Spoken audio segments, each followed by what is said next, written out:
année. Voilà les petits fours et JPP qui débouche. 34 ans, ça se fête. C'était peut-être son dernier anniversaire dans un vestiaire. Lui seul le sait puisqu'il est en fin de contrat en juin, mais on ne sait pas s'il prolongera à Bordeaux ou ailleurs. Et c'était la semaine des anniversaires à Bordeaux puisque Gomis a eu 26 ans le 6 novembre, Michel Pavon 29 ans le 7 novembre. Et donc Jean-Pierre Papin, 34 ans ce mercredi. Pour les arrêts, t'as connu 25 ans, hein. C'est comment?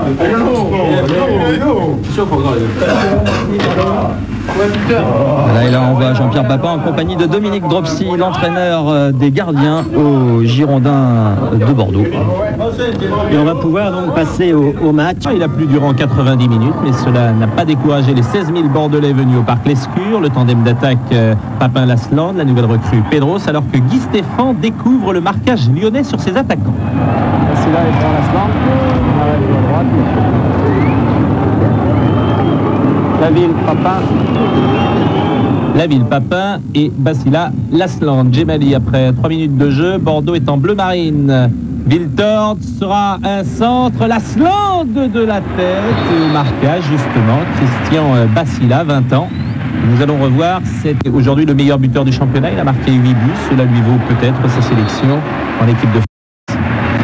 Domination, pression bordelaise en ce début de rencontre et précision du banc. Allez, Jaïr! Mouvement! Jaïr, mouvement, se prépare un coup franc et il est tiré par Mikou. La défense lyonnaise qui a renvoyé le ballon, ça va revenir dans les pieds de Jean-Pierre Papin qui n'est pas hors jeu. Un contrôle de la poitrine et une frappe enchaînée. Voilà 2.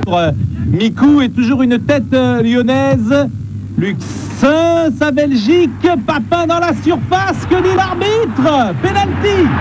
Eh bien non, c'est une feinte. Feinte de monsieur Garilian. Il a raison, les arbitres doivent également faire des feintes de temps en temps. Il s'est dirigé vers le bas. Basila, Mikou au contact. L'arbitre a sifflé et donne un carton jaune sur cette action à Mikou, lequel conteste, il a tort, il insulte l'arbitre.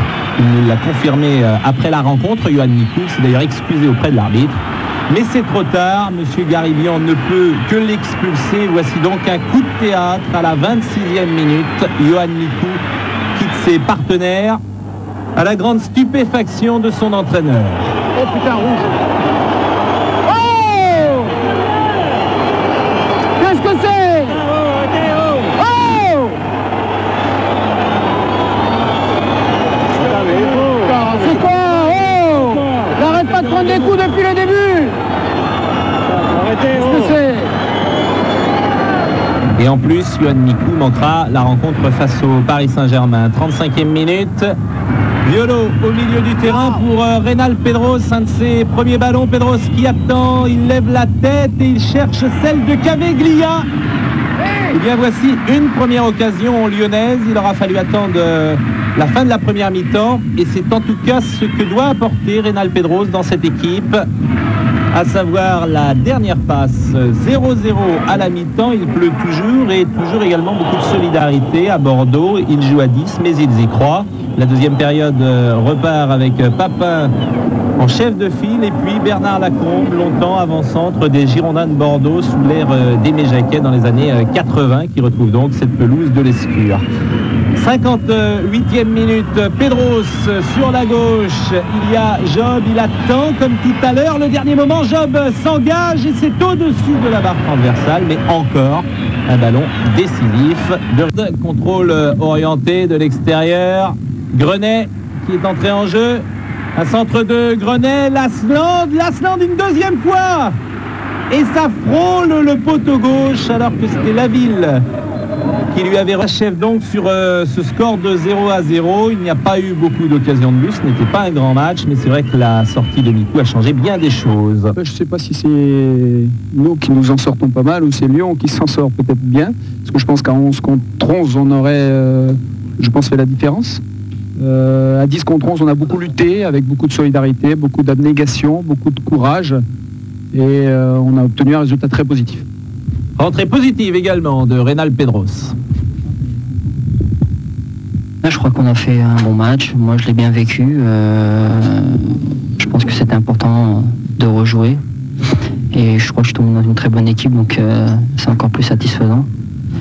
C'est vrai qu'il y avait la fatigue de la Coupe d'Europe, mais je crois qu'après un match de Coupe d'Europe comme ils ont fait, c'est important d'avoir un résultat positif à l'extérieur. Au Rénal, vous savez, il ne fallait pas attendre monts et merveilles aujourd'hui. On sait que c'est un garçon il va falloir 2-3 matchs pour revenir au bon niveau.